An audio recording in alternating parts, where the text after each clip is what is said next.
selamat malam pemirsa, apa kabar Anda? Senang sekali malam hari ini kami dapat kembali menjumpai Anda dalam program Tatap Muka. Program yang hadir sebagai wadah sosialisasi, berbagi informasi dan juga edukasi dalam segala bidang, pendidikan, sosial, ekonomi, budaya, dan lain sebagainya. Tentu saja, kami senantiasa menghadirkan narasumber yang kredibel dan kompeten di bidangnya.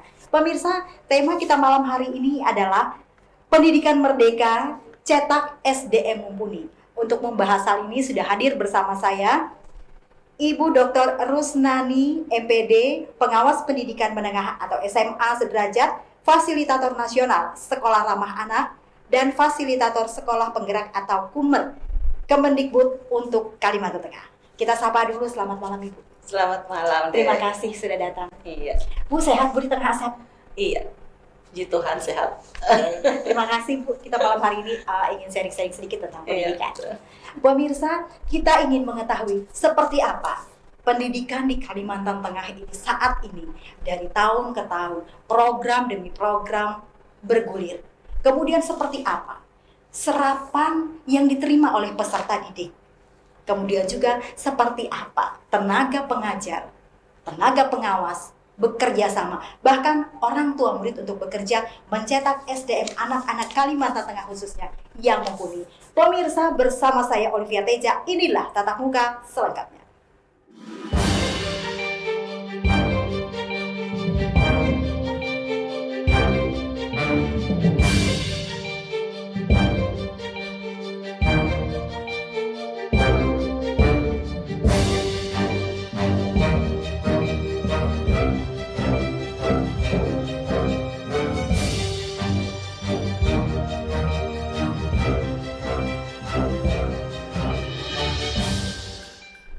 Pemirsa, seperti prolog di awal tadi, seperti apa saat ini pendidikan di Kalimantan Tengah? Khususnya kita ingin mengetahui apa sih Bu sebenarnya yang dimaksud dengan neraca pendidikan itu sendiri. Kemudian neraca pendidikan di Kalimantan Tengah ini seperti apa?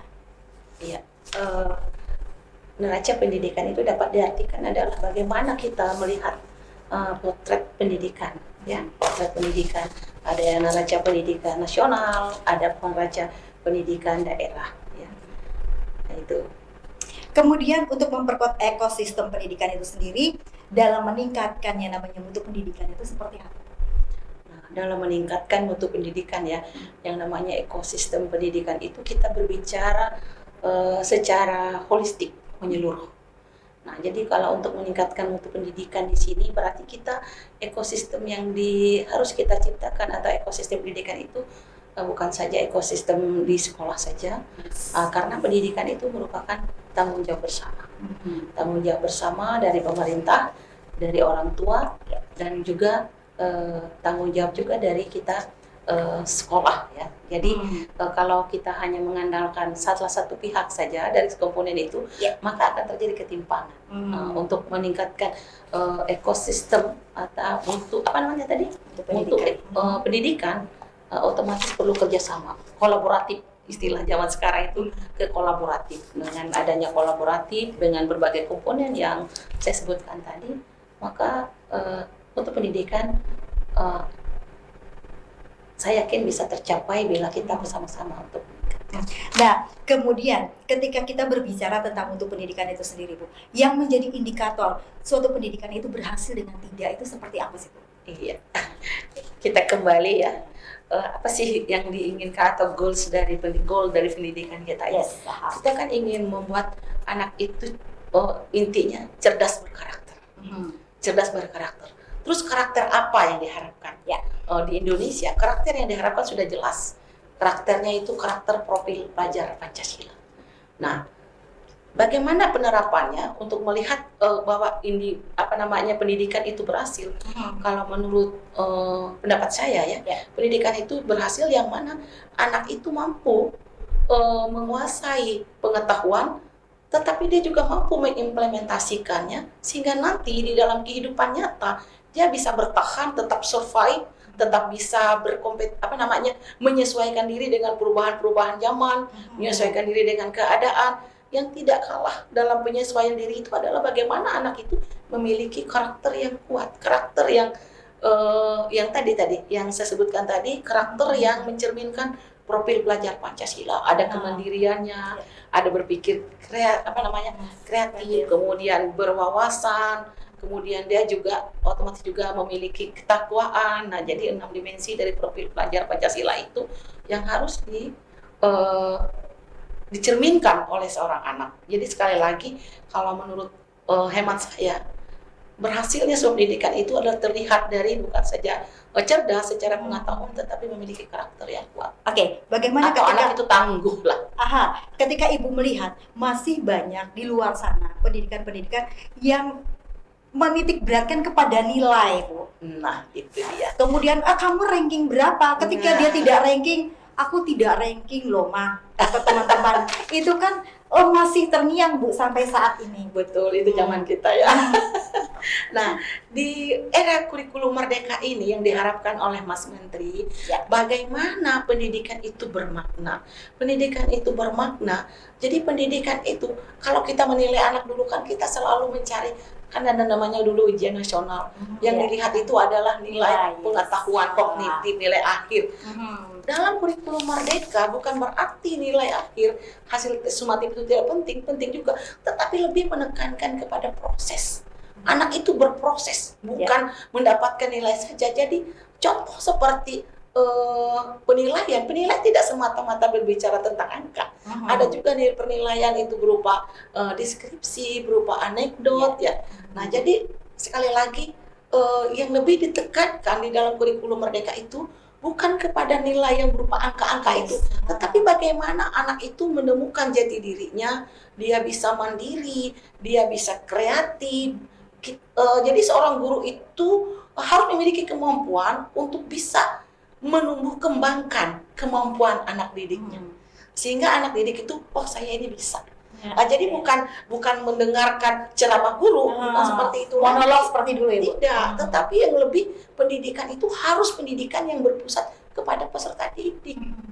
Tapi jangan disalahartikan ya, pendidikan yang berpusat kepada peserta didik langsung siswanya dibiarkan belajar, gurunya tidak, bukan begitu. Tetapi guru tetap hadir. Guru hadir sebagai motivator, sebagai fasilitator.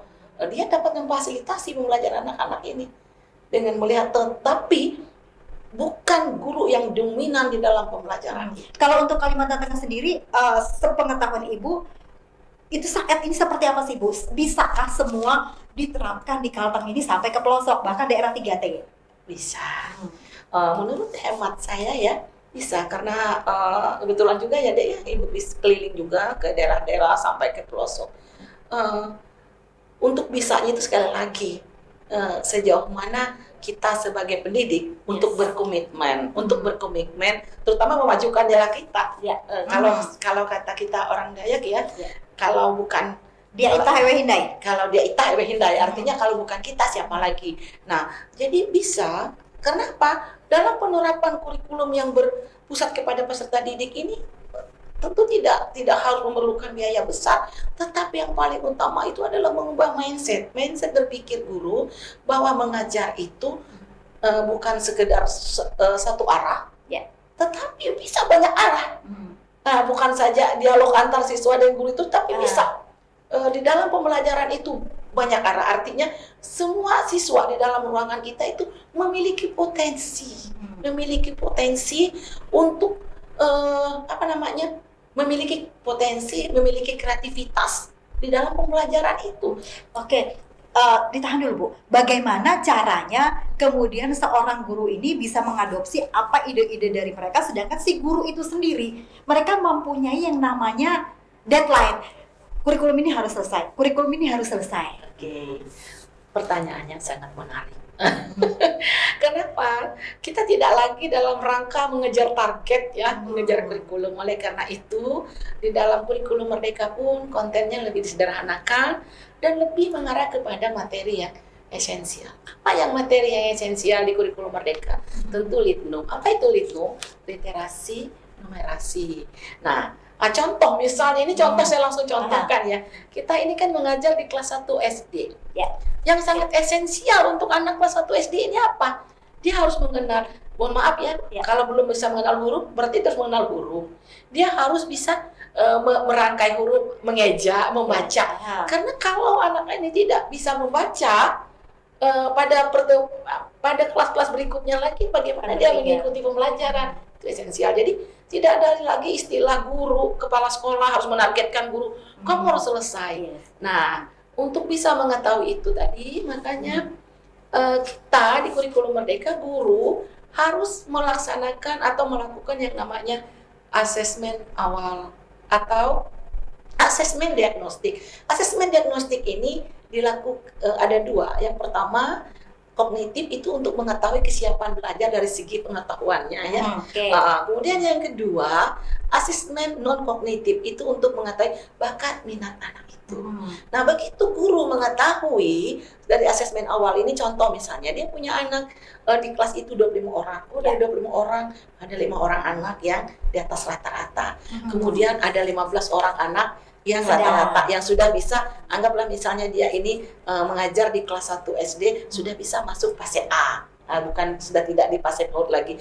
Kemudian 5 orang di bawah rata-rata, berarti 25. Apa yang dilakukan? Disinilah kepiawaian guru diharapkan untuk bisa mengelola pembelajaran itu melalui pembelajaran yang berdiferensiasi.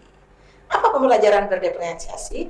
Pembelajaran yang sesuai dengan kebutuhan dan kemampuan anak, atau dengan kata lain, terpenuhinya kebutuhan anak itu pada pembelajaran itu.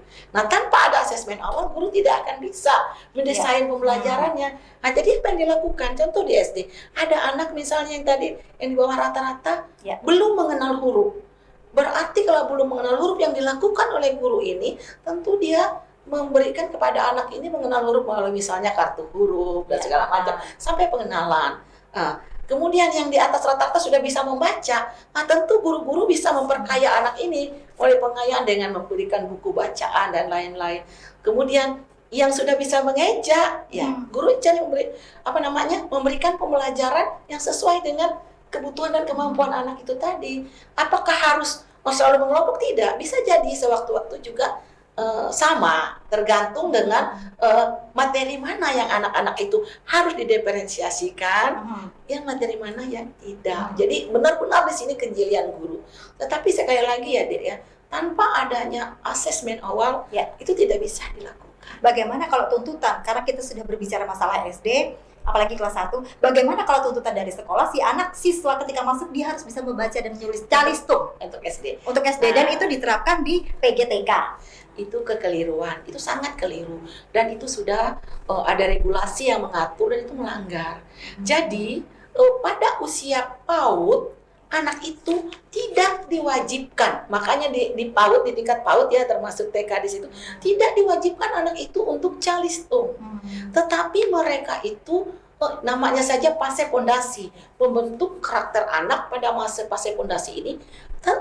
Terus apakah mereka boleh belajar? Boleh, tetapi mereka bermain bermain sambil belajar, misalnya pengenalan huruf, tetapi bukan kewajiban karena bukan pendidikan formal.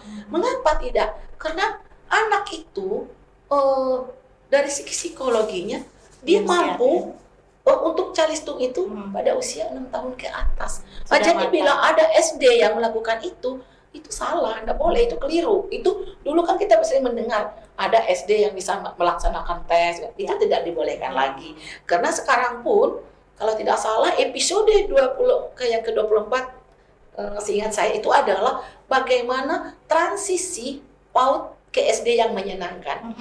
Sehingga kalau saya kebetulan saya memang di sekolah penggerak yang saya pegang ini SD, kalau SMA-nya yang IKM. Nah, jadi saya katakan bagaimana saat anak ini masuk SD ya, Dek, tidak langsung dia diajak langsung belajar formal, tapi tetap dalam suasana yang bermain, pelan-pelan dikurangi bermainnya ini, sehingga anak itu tidak kaget. Nanti kalau dia kaget, baru masuk SD, langsung sudah ada RKS, langsung sampai 10, Bu. Langsung minta pulang dia. Katanya aku pulang saja lah, biar kembali ke sekolah TK lagi. Nah, itu tidak diharapkan. Karena kita ini, kalau menurut saya, seperti saya mengutip kata Albert Einstein, kejeniusan itu berawal dari keceriaan. Nah, jadi pendidikan di era kurikulum merdeka ini harus menyenangkan. Seorang guru itu dikatakan sukses menurut saya ya. Ya. Selain dia menghasilkan anak yang menguasai knowledge, tetapi dia mampu menghadirkan kebahagiaan. Menghadirkan kebahagiaan di kelas itu teorinya gampang, Yes. terkadang-kadang Betul. praktiknya sulit. Ini perlu pembiasaan. Pembiasaan, kemudian orang tua juga harus dilibatkan di sini. Betul sekali, kolaboratif dengan Hmm. orang tua ini penting Nah. sekali. Yang menjadi pertanyaan berikutnya, bagaimana dari teman-teman dinas ini sendiri menyiapkan guru-guru yang seperti ini, apalagi di tengah yang namanya sekarang aja udah masuk 4.0, Bu. Sebentar lagi kita 5.0. Iya, betul. Nah, tetapi ditahan dulu, Bu. Pemirsa, jangan kemana-mana. Kami akan kembali setelah jeda pariwara berikut ini. Tetaplah bersama kami di Tatap Muka.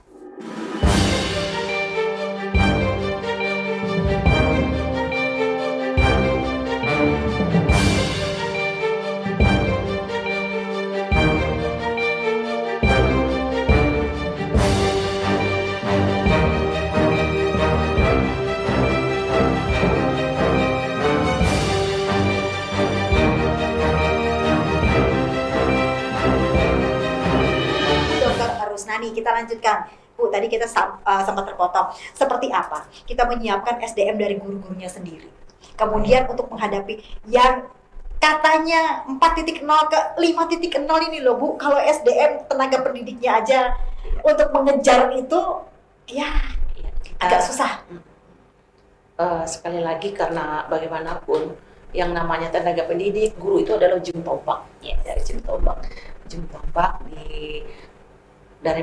dalam peningkatan mutu pendidikan itu ya. Jadi dari guru upaya berbagai macam sekarang ya. Yes. Kalau dulu sedikit-sedikit semua kegiatan itu kan sifatnya ada menunggu panggilan dinas, Ya. menunggu panggilan dari Kemendikbud untuk diklat, BIMTEK. Kalau di era kurikulum merdeka itu sekarang itu berkurang. Diharapkan kemandirian guru, ya makanya pemerintah itu menyiapkan tempat guru belajar, tempat guru mencari, berbagi, tempat guru untuk mencari hal-hal yang dibutuhkan untuk meningkatkan mutu pembelajarannya, yaitu namanya platform Merdeka Mengajar. Di platform Merdeka Mengajar di situ guru bisa melihat materi apa, Ya. bahkan banyak hal dilihat dari regulasi, dari panduan asesmen dan pembelajaran dan asesmen, panduan kurikulum operasional pendidikan, panduan proyek penguatan tertib Pancasila dan macam-macam. Jadi semuanya guru bisa mengambil di situ. Tetapi karena kebetulan saya sering juga diundang baik oleh pemerintah daerah maupun oleh sekolah, mereka juga harus membimbing, kan bukan dibiarkan terjun bebas begitu. Nah, jadi tugas seperti saya fasilitator. Misalnya saya turun ke sekolah-sekolah penggerak, bahkan sekolah-sekolah yang bukan sekolah penggerak. Karena ada sekarang ini pelaksanaan IKM kurikulum merdeka ini ada tiga jenis. Yang pertama, yang namanya mandiri belajar. Kalau mandiri belajar, itu sekolah masih menggunakan kurikulum K13, Oke. tetapi terutama kalau SD dia di kelas 1 dan kelas 4, kalau SMP di kelas 7, kalau di tingkat SMA, SMK itu di kelas 10, belajar menerapkan prinsip-prinsip pembelajaran kurikulum merdeka. Yang seperti saya katakan tadi, bagaimana prinsip penerapan kurikulum merdeka adalah pembelajaran yang berdiferensiasi, pembelajaran yang sesuai dengan kebutuhan dan kemampuan terdidik, melakukan asesmen awal, kemudian juga mereka mulai berlatih melakukan proyek walaupun hanya satu tema. Itu kalau mandiri belajar. Mereka tidak menggunakan kurikulum merdeka. Kemudian yang kedua, pelaksanaan IKM itu adalah mandiri berubah. Kalau mandiri berubah ini hampir sama dengan mandiri berbagi ya.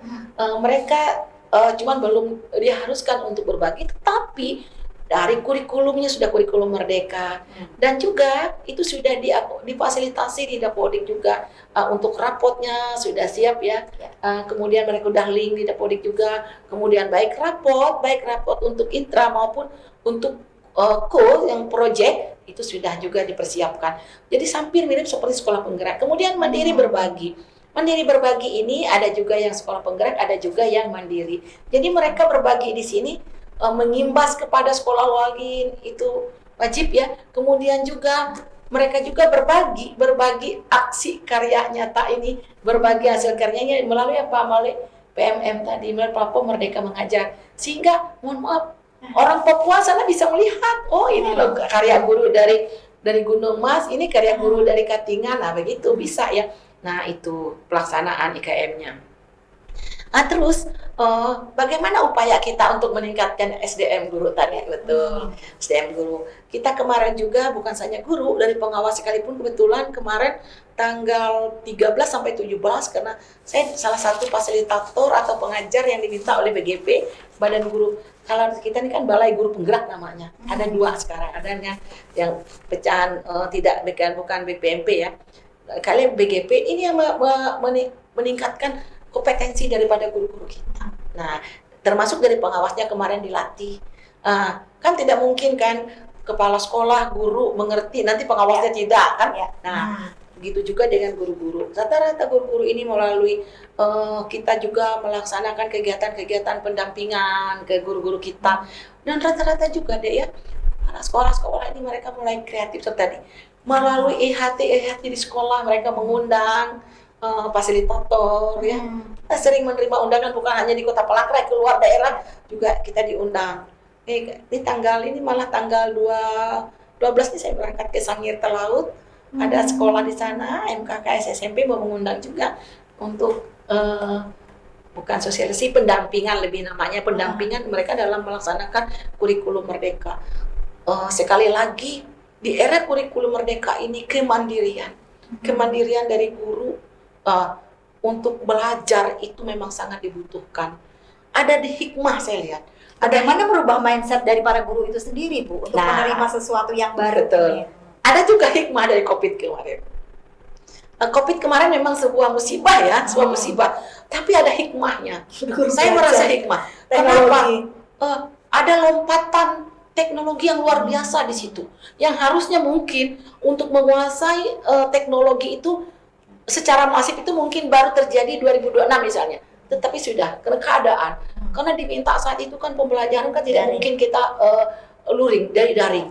Nah ini juga bukannya kita senang COVID ya, dampak positifnya itu tadi sehingga guru-guru kita ini sebagian besar udah melek dengan teknologi.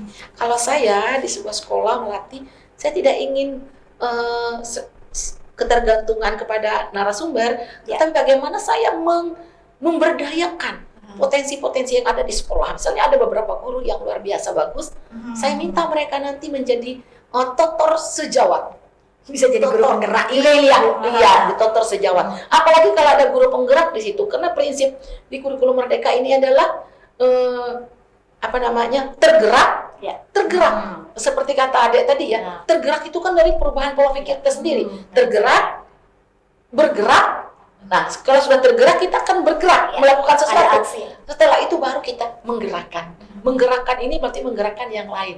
Jadi tergerak dulu, bergerak, menggerakkan. Kalau di sekolah saya sering mengatakan begini, smart teacher. Saya pikir, saya rasa, saya bisa. Mengapa ada 3 poin itu? Kalau kita hanya berpikir saja, berarti hanya dalam wacana. Kemudian saya hanya rasa, itu perasaan. Tapi kalau sudah saya bisa, nah berarti sudah aksi. Nah, jadi di situ salah satu upayanya dari Dinas Pendidikan juga oleh menggerakkan peningkatan kompetensi guru ini baik melalui kelompok MGMP, musyawarah guru mata pelajaran, baik juga melalui musyawarah kepala sekolahnya. Nah, terutama juga melalui menggerak kerjasama dengan seperti kita ini kan kemarin bekerjasama dengan fasilitator, kemudian bekerja sama juga dengan guru-guru penggerak, sehingga masiflah pergerakan ini untuk peningkatan itu. Kemudian pertanyaan berikutnya, setelah guru bergerak, kemudian murid sudah memahami, bagaimana kita merangkul orang tua murid ini sehingga mereka juga paham. Nanti pulang-pulang, loh kok kayak gini pelajaran Muna, loh kok kemarin nggak kayak gini. Lah, orang tua kan tidak semua tahu kurikulum merdeka itu seperti apa, kecuali kalau orang sering nonton Mas Menteri ngomong. Nah ini seperti apa dari teman-teman dinas sendiri fasilitasi? Kalau kita, saya masih ingat dulu dari zaman Pak Slamet ya, Pak Maubin, selalu meminta kepada sekolah, Pak Saipudi juga minta kepada untuk kami pengawas ini menyampaikan kepada sekolah bagaimana untuk menjalin kolaborasi yang efektif dengan orang tua. Kalau saya selama ini menyatakan bagaimana contoh orang tua, sebaiknya sekolah-sekolah itu memiliki, setiap kelas itu memiliki yang namanya paguyuban orang tua. Paguyuban orang tua itu adalah, ya, bisa juga kita sebut kelas orang tua ya. Kelas orang tua mulai dari grup WA dulu. Grup WA tidak ada anak di situ. Nah, tetapi saya selalu melarang kepada guru-guru dalam paguyuban orang tua tidak boleh berbicara tentang uang. Tentang Karena itu sumbangan. sangat sensitif. Karena itu sangat sensitif. Tetapi bagaimana kita, misalnya kita bicara tentang hari ini, informasi-informasi tentang kemajuan belajar anak. Itulah gunanya kepenutan. Ditambah lagi sekarang ini ada proyek penguatan profil pelajar Pancasila. Di proyek penguatan profil Pancasila ini kan ada 7 tema. Kalau untuk SD sampai SMA. Kemudian untuk SMK kan tambah 1 kebekerjaan. Nah, jadi kalau misalnya contoh ini seperti sekolah penggerak yang saya pegang di daerah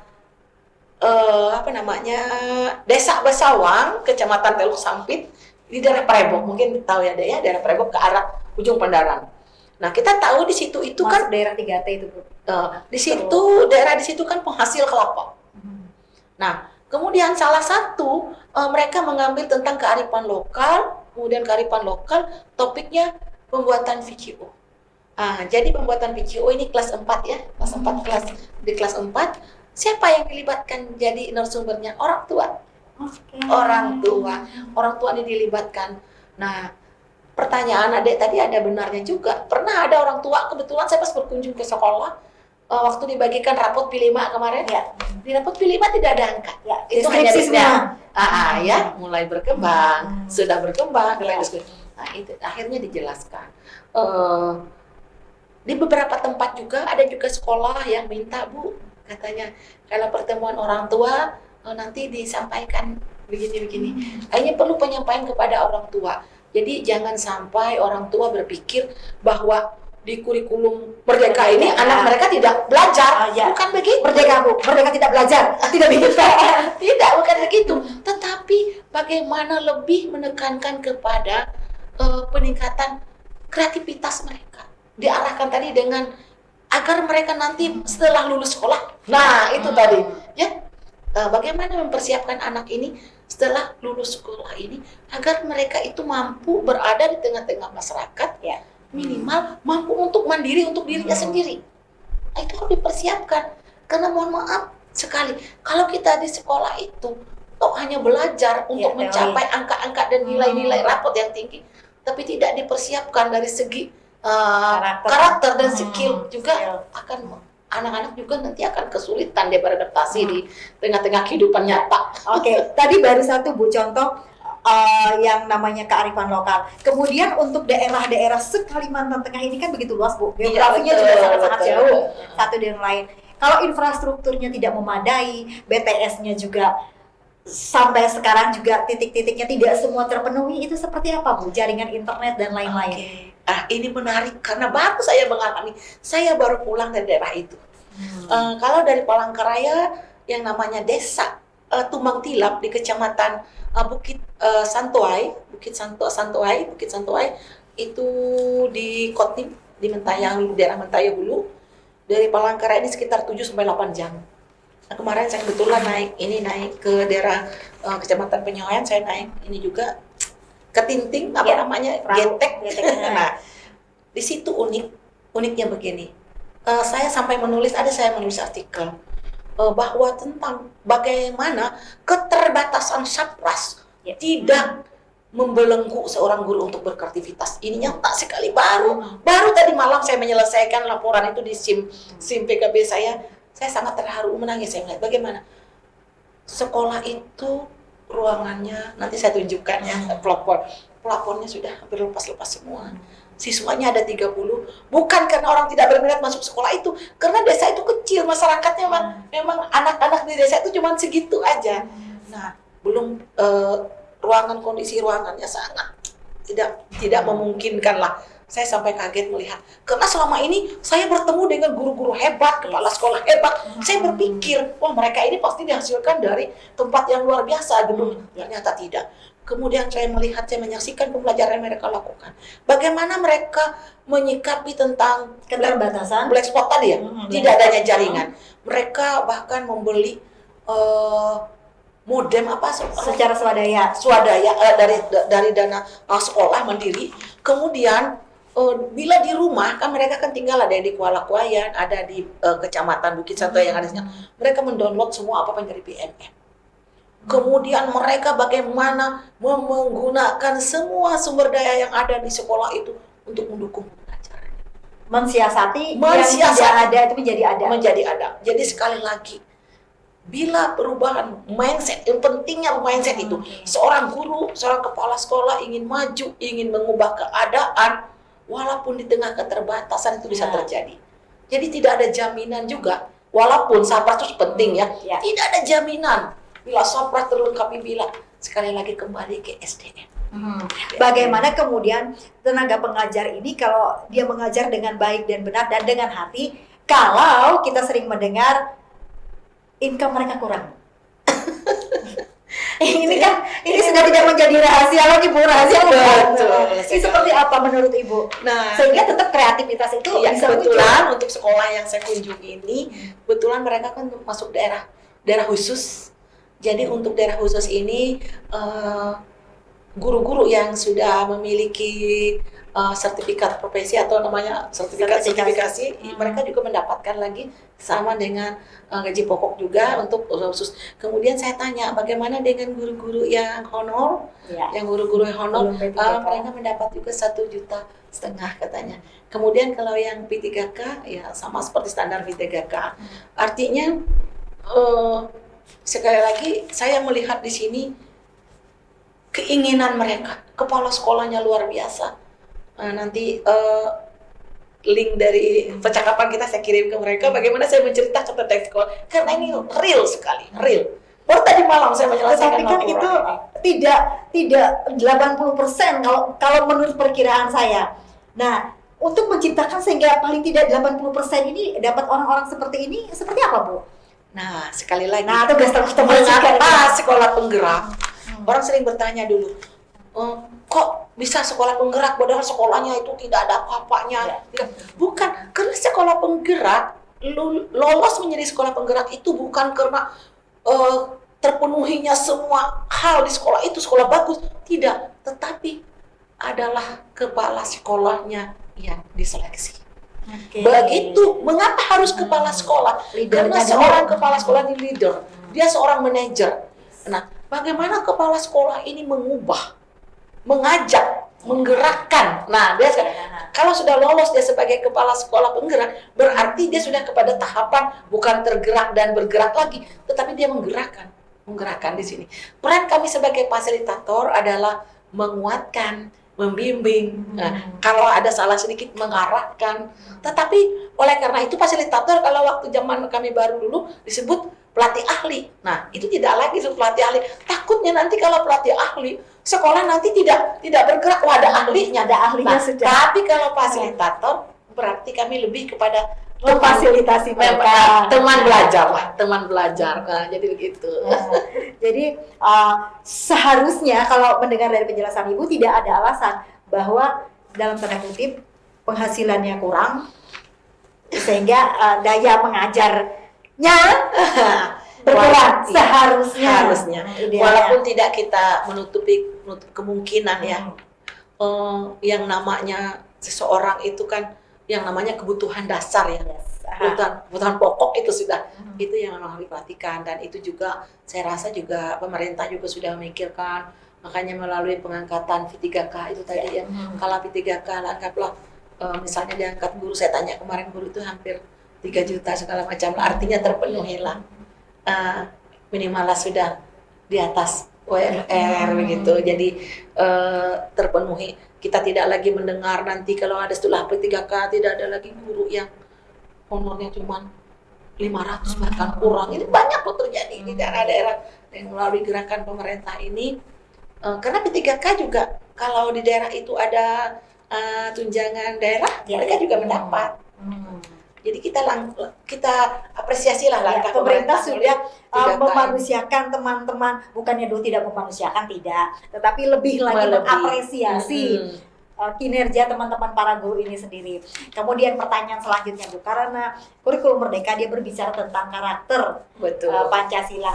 Bagaimana Ibu melihat sendiri anak-anak saat ini di media massa, di media sosial, karakternya bullying, kita melihat kecil-kecil, kemudian yang namanya tidak menghargai sesama teman, itu sudah tidak bisa dipungkiri terjadi di media sosial, bahkan di media-media massa. Iya. Untuk perundungan atau bullying, saya termasuk orang yang paling yang paling gencar ya untuk menyuarakan ini. Kemarin juga di kegiatan kita di Dinas Pendidikan, kebetulan Dinas Pendidikan penyelenggaranya, kita mengundang kepala sekolah, teman-teman juga untuk sekolah sehat. Salah satunya sekolah sehat itu adalah sekolah yang bebas dari perundungan. Bukan bebas perundungan, bebas dari perundungan. Jadi jangan diplesetkan. Makanya saya katakan selalu dari, jangan bebas perundungan. Merundung teman-teman. Perundungan atau bullying ini bisa saja terjadi antar teman, antar guru juga bisa terjadi, antar sesama yang lebih. Tetapi intinya terjadi perundungan ini kan pasti ada yang merundung, yang melakukan perundungan ini pasti merasa lebih baik dari sisi ekonomi, dari segi fisik, dari segi sosial, dari segi yang lain-lainnya, sehingga dia menganggap kan dia merundung, berarti yang ini lebih rendah dari dia. Karena perundungan itu juga harus dipahami juga. Sekarang bukan saja kalau ada perundungan fisik misalnya terjadi bukan, perundungan itu ada yang sifatnya verbal, kata-kata. Ada juga perundungan sosial, ada juga perundungan yang melalui yang disebut dengan di media sosial, cyberbullying. Nah, itu juga. Nah, itu banyak terjadi. Kalau menurut Ibu itu kenapa sih Bu semakin marak kalau kayaknya seperti saat ini tuh? Pasti memang faktor itu banyak, tetapi yang menjadi faktor dominan itu apa sih Bu? Kemarin saya kebetulan pas diundang juga di Forum Puspa ya, partisipasi publik untuk pemberdayaan perempuan dan perlindungan anak ini. Jadi kembali lagi ke dasar ya, untuk mencegah itu tidak bisa kita bim selami. Pendidikan itu diawali dulu dari pendidikan keluarga. Pendidikan keluarga. Apa saya sering mengatakan kepada ibu-ibu, baik ibu-ibu guru ataupun ibu-ibu rumah tangga, anak itu adalah sosok yang paling hebat mencontoh, meniru. Nah, dengan misalnya mohon maaf kita memperkatakan sesuatu yang tidak pas didengar, itu juga yang ditiru. Salah satu. Kemudian yang berikut, arus teknologi yang dapat kita katakan tidak bisa menyalahkan teknologi karena itu sudah buah keniscayaan. Jadi bagaimana mengontrol? Bila dikaitkan dengan profil pelajar Pancasila yang diharapkan tadi, makanya salah satunya itu saya katakan tadi melalui proyek penguatan profil pelajar Pancasila, kalau terutama di dalam tema bangun jiwa raga, di sini bentukan karakter, tentang disiplin, bagaimana kita melatih anak kita itu yang namanya untuk saling menghargai. Kenapa? Anak itu tidak bisa untuk pendidikan karakter tidak bisa hanya sekedar kata-kata, tetapi mulai pembiasaan. Contoh anak kita guru jadi role model. Contoh misalnya anak yang selalu terlambat datang. Hari ini dia terlambat, jangan pernah jemu untuk membiasakan dia. Makanya disebut di sekolah itu disiplin positif. Disiplin positif itu adalah disiplin lebih kepada mengajarkan anak untuk bertanggung jawab. Bila ini melakukan ini konsekuensinya, bukan dengan hukuman. Contoh, kalau anak terlambat, tidak pas kalau sekolah anak terlambat ya Bu, disuruh pulang, kemudian menjas, memberi label. Kemudian itu tidak pas kalau anak datang lambat, itu apa? Dicari dulu sebabnya, komunikasi. Apalagi kalau dia cuma sekali datang terlambat, bisa jadi sepeda motornya kempes, bisa jadi orang tuanya sakit. Sekali lagi, kalau menurut saya ya, pendidikan itu harus diawali dengan ketulusan hati seorang guru. Dan juga kebetulan saya ada dari menulis rumah. buku ya, Inspiring Teacher. Saya ada menulis buku tahun 2014, 2000 saya revisi 2018. Dalam buku saya itu saya menulis dalam satu bab itu hanya berbicara tentang hati. Bagaimana pembelajaran itu dari hati. Kalau menurut saya pembelajaran itu kalau memang dari hati, maka pembelajaran itu akan terasa ruhnya itu. Nggak bisa. Jadi kita harus pendekatan kepada anak itu. Ada juga yang bilang begini, oh jangan nantinya kita harus kalah dengan, bukan, kita bukan masalah kalah atau tidak, bukan, karena kita pahami anak-anak yang kita hadapi. Kalau SD dia masa bermain, masuk SMP masa puber, masuk SMA antara peralihan remaja dengan dewasa, sedang mencari jati diri. Jadi kalau kita tidak memahami hal ini, maka kita selalu berbenturan.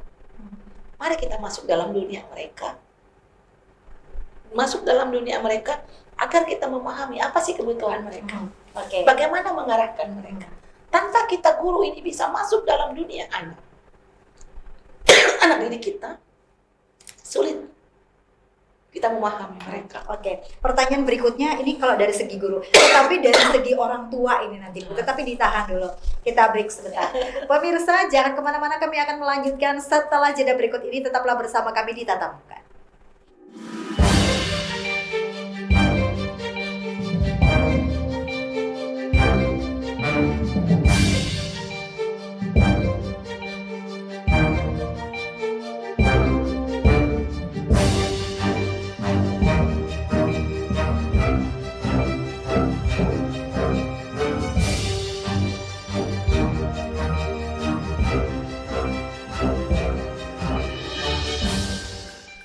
Terima kasih pemirsa, Anda masih bersama kami di Tatap Muka. Tema kita malam hari ini Pendidikan Merdeka Cetak SDM Mumpuni.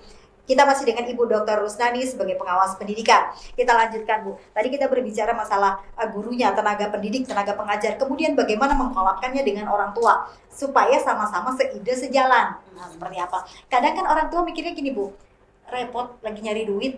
Nah, seperti apa kemudian bisa membagi waktu dengan anak-anak supaya anak-anak ini juga sama-sama, ayo orang tua juga ikut belajar. Untuk mengajak di kurikulum Merdeka ini sekali lagi perlu kolaborasi tadi dengan orang tua. Salah satu yang seperti saya sampaikan di awal tadi adalah bagaimana sekolah itu membentuk sebuah paguyuban. Saya sering mengatakan kepada sekolah, dari dinas pendidikan juga, saya katakan dari dinas yang sebelum-sebelumnya, kemudian saya katakan, sudah mengatakan itu bagaimana misalnya paguyuban itu dibuat lebih enaknya kan per kelas. Nah, kemudian sekolah ini juga bukan hanya mengundang orang tua hanya saat penerimaan rapot saja. Nah, juga perlu ada komunikasi, ada kegiatan, ada apa. Ini mulai dilakukan, saya lihat bahkan di sekolah-sekolah binaan saya mulai mengajak orang tua menjadi narasumber kegiatan proyek. Nah, jadi orang tua diajak. Kemudian ada lagi sekarang wali kelas, salah satu sekolah binaan saya contohnya ya di SMA 5, SMA Plus dulu.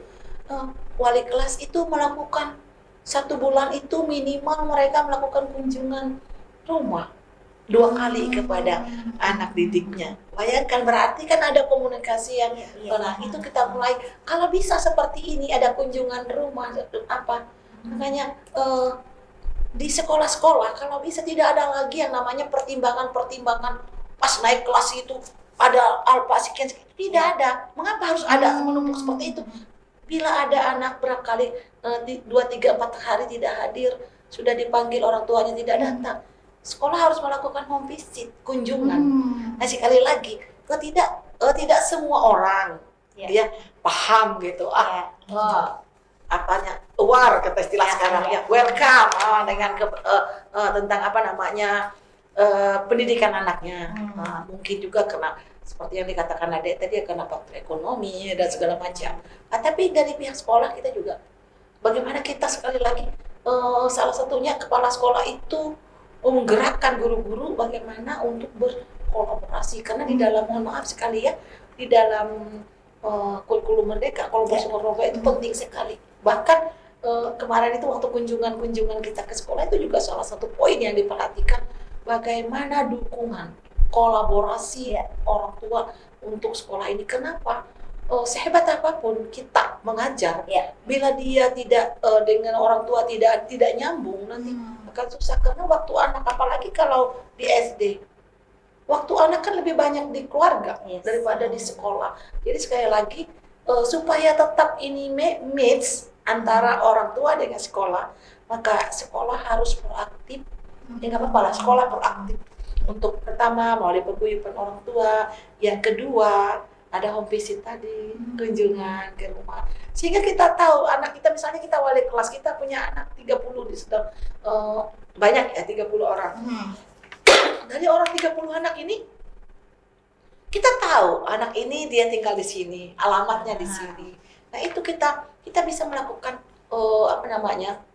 kunjungan tadi. Kalau di SMA 5 sudah diterapkan kunjungan wali kelas itu dilakukan 2 kali dalam 1 bulan. Oke, karena kita sudah berbicara ini masalah SMA, bagaimana teman-teman ini juga mempersiapkan ketika mereka lulus ini nanti tidak bingung bin galau, Bu.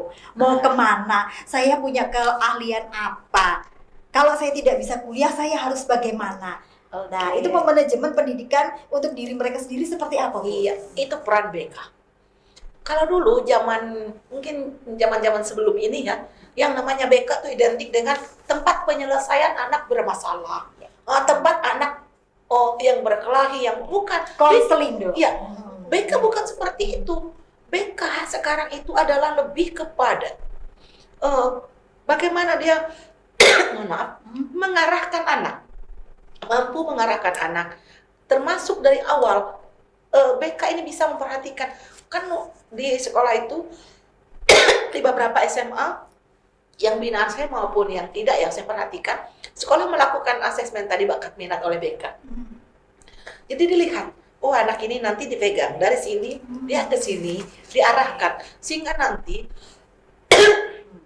kata ya, misalnya ada anak ini dia dari orang tua yang tidak mau, makanya dari BK mengarahkan, dari BK ini mempunyai catatan. Ini disampaikan kepada wali kelas, kepada guru mata pelajaran. Anak kita ini loh. Wah, itu sudah dilakukan ini di SMA yang saya bina, ini sudah terjadi.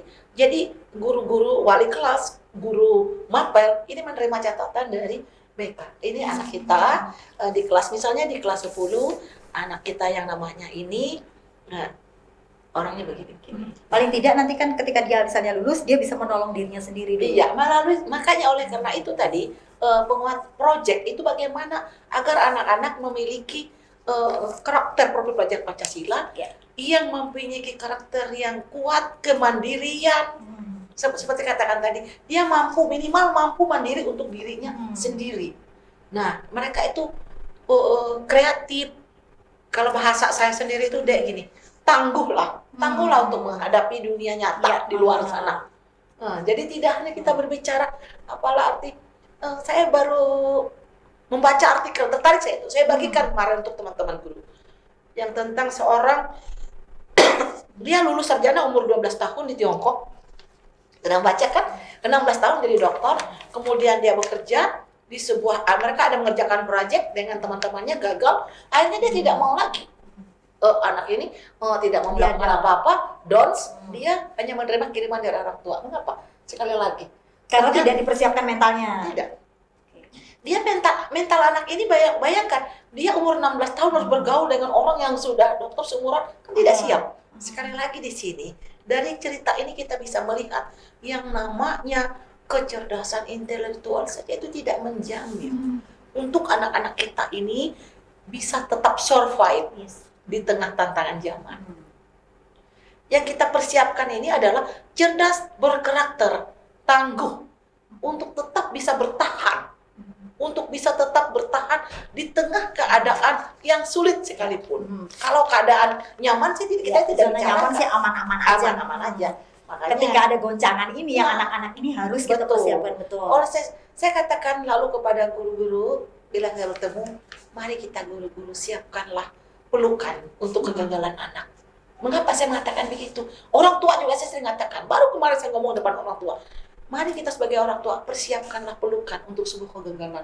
Karena kadang anak-anak itu dia selalu berhasil. Kita selalu ingin anak berhasil. Begitu dia gagal sekali, kita harus siapkan pelukan. Kenapa? Agar kegagalan ini jangan langsung membuat dia down. Terkadang kita lupa. Pelukan itu dipersiapkan di saat anak sukses. Kita harus memberi ruang bahwa anak kita bisa gagal. Baik anak kandung sendiri maupun kepada peserta didik kita, itu ada kalanya mereka gagal. Di saat itulah kita menyiapkan pelukan untuk menguatkan mereka. Karena sudah berada di segmen terakhir, Bu. Kalau kurikulum Merdeka ini sebenarnya kalau dari penjelasan Ibu tadi, kalau disandingkan dengan filosofi Kalimantan Tengah sebenarnya kan sangat-sangat sinergi banget, Bu. Belu Bahadat, kemudian kita punya Rumah Betang. Nah ini untuk mengeksplor ini lagi supaya kurikulum Pancasilanya ini nyambung dengan kearifan lokal setempat kita seperti apa, Bu? Iya tadi, melalui proyek tadi, saya selalu mengajarkan kepada sekolah untuk proyek tentang kearifan lokal. Misalnya kita mengangkat tentang filosofi Rumah Betang, kemudian kita juga mengangkat tentang kearifan lokal, tentang makanan dan segala macam. Seperti yang saat ini yang dilaksanakan di SMA 5, mereka mengangkat tentang kearifan lokal, bagaimana pengolahan tanaman, tumbuhan dan ikan yang endemik. Endemik ini seperti ikan Gabus, ikan gabus, behau, ikan arwani itu kan termasuk. Nah, itu jadi sekali lagi kita itu di dalam proyek profil Pancasila bukan kepada hasil akhir yang kita ingin capai. Kalau arahnya hasil akhir nanti apa beda dengan prakarya, tetapi proses. Contoh anak misalnya yang tidak bisa bekerja sama dengan temannya, dia bisa. Anak yang tidak bisa mandiri, dia bisa mandiri. Ini penting sekali proyek ini. Kan proyek ini cukup lama. Kalau di SMA itu kan jumlah jamnya itu ada 4, 5, 6. Karena kalau dibagi itu kan berapa? Jadi akhirnya demi tahap ini bisa dilihat. Kalau saya optimis dengan kurikulum Merdeka ini, bukan karena saya ada di dalamnya, saya sangat optimis. Karena kita melihat ya pendidikan yang kaku, pendidikan yang lebih mengedepankan bahwa guru itu adalah sumber dari segala sumber ilmu, itu ternyata tidak berhasil kan. Jadi bagaimana kita sekarang ini melihat memperkuat potensi yang ada pada anak didik kita. Kenapa hari ini kita berbicara karakter ini, Bu? Karena kita melihat pemegang estafet kemudian kan anak-anak muda kita sekarang. Betul. Jadi tidak lagi nanti kita mungkin next ke depan mendengar pejabat-pejabat tingkat ABC tertangkap tangan, OTT, paling tidak kita meminimalisir dari sekarang karena sebentar lagi kita kan bonus demografi juga. Betul. Oke, pertanyaan terakhir. Untuk melakukan pengawasan dan monitoringnya seperti apa, Bu, ke sekolah-sekolah yang Ibu pegang selama ini? Kalau saya pengawasannya selain secara online ya, secara online kita juga punya grup, kita juga langsung selalu melaksanakannya ke sekolah. Minimal dalam 1 bulan itu 2 kali saya harus ke sekolah. Di sekolah itu saya manfaatkan semaksimal mungkin menggali dari mereka. Kita bisa berdiskusi berjam-jam, bukan hanya berdiskusi, kita juga keliling memantau pembelajaran itu bagaimana. Seperti kemarin kita diskusi tentang proses proyek, dijelaskan oleh koordinatornya begini. Nah, saya kan tidak melihat hanya mendengar cerita saja. Ayo kita lihat. Nah, bagaimana proses anak-anak. Saya langsung wawancara kepada anak. Oh, berarti step ini. Nanti kita selalu seperti itu. Pertemuan berikutnya lagi kita refleksi lagi apa. Kita selalu begitu. Kalau dari akumulasi teman-teman yang berkeliling kemudian melakukan monef itu, untuk kurikulum Merdeka ini sendiri serapannya dan pencapaiannya berapa persen, Bu? Khusus untuk Kalteng, Bu? Nah, saya belum. Kurang lebih aja, Bu. Jadi belum. Ya karena kenapa tadi? Karena ada sekolah yang dalam penerapannya tadi baru ada yang mandiri belajar, baru mandiri berubah. Tapi saya yakin di 2024 nanti sekolah terutama yang tingkat Dikmen, pendidikan menengah, sudah akan mampu mandiri berubah semua. Oke, Sekarang terakhir ada yang baru belajar. terkait dengan ASAP, pasti teman-teman dari Dinas Pendidikan juga sudah mempersiapkan ini karena ini kejadian berulang dan berulang. Nah, supaya kita tetap mencapai kurikulum itu, kemudian kita tetap mencapai apa yang menjadi target tanpa terkendala sama sekali, bukan terkendala sama sekali, tetap bisa berjalan walaupun terkendalanya asap seperti ini. Oke. Keadaan asap, kita kan sudah pernah melewati masa yang lebih sulit dari asap. COVID kan. Nah, asap kita juga Ibu Kepala Dinas juga sudah mengeluarkan edaran mulai hari ini tadi sampai dengan tanggal 7 itu tanggal 7 hari Minggu 1. Tidak ada Tidak ada tatap muka. Tidak ada tatap luring ya di Ah. sekolah, tetapi tetap belajar. Mengapa dibuat edaran itu tidak dalam waktu yang lama? Karena kita kan sambil melihat Ya, ada perubahan situasi. situasi kan sifatnya selalu cepat berubah. Hmm. Nah, di saat arahan dari dinas pendidikan melalui pengawas-pengawas pada sekolah juga tetap guru melaksanakan pembelajaran secara daring. Kemudian dari segi disiplin juga tetap dilaksanakan, dan sekali lagi saya katakan karena guru-guru kita kemarin sudah Handal, Bu. ya sudah siap lah untuk Sudah melaksanakan handal. pembelajaran saya daring. Saya juga waktu COVID juga waktu itu ingat melakukan monitoring supervisi daring juga kepada anak-anak. Nah, jadi saya yakin walaupun di tengah asap ini tidak ada loss pembelajaran. Pembelajaran tetap berjalan. Karena Kalteng saat ini kita lihat diselimuti asap. Dan juga kesehatan anak-anak juga sudah mulai terganggu. Oke, Bu. Yang menjadi closing statement Ibu malam hari ini terkait dengan pendidikan merdeka cetak SDM mumpuni. Silahkan. Oke, terima kasih. Yang menjadi statement saya adalah sekali lagi pendidikan ini akan berhasil bila dimulai dari perubahan mindset. Perubahan mindset di sini adalah perubahan mindset terutama dari tenaga pendidik. Bahwa kita untuk mencapai sebuah pelajaran itu bagaimana kita sebagai tenaga pendidik mampu menghadirkan pembelajaran yang menyenangkan, pembelajaran yang membahagiakan anak. Nah, mencuplik sekali lagi saya ulang seperti kata Albert Einstein bahwa kejeniusan itu berawal dari keceriaan. Di saat anak kita ceria, bahagia, maka mereka dengan mudah untuk menerima menerima pembelajaran yang kita berikan, dan mereka juga akan tumbuh kreativitas pada diri mereka. Karena guru bukan satu-satunya sumber belajar bagi anak, tetapi guru lebih kepada seorang fasilitator yang memfasilitasi kebutuhan belajar anak. Itu. Oke, Ibu, terima kasih buat sharingnya malam hari Terima ini. kasih. Panjang lebar, walaupun Rasanya tidak kurang semua waktu kita ya. walaupun masih belum semua yang kita bahas, tapi paling tidak kita Next bisa time berbagi. kita bisa berjumpa. Oke, kita bisa berbagi untuk teman-teman di luar sana, Iya. orang tua juga, teman-teman pendidik juga.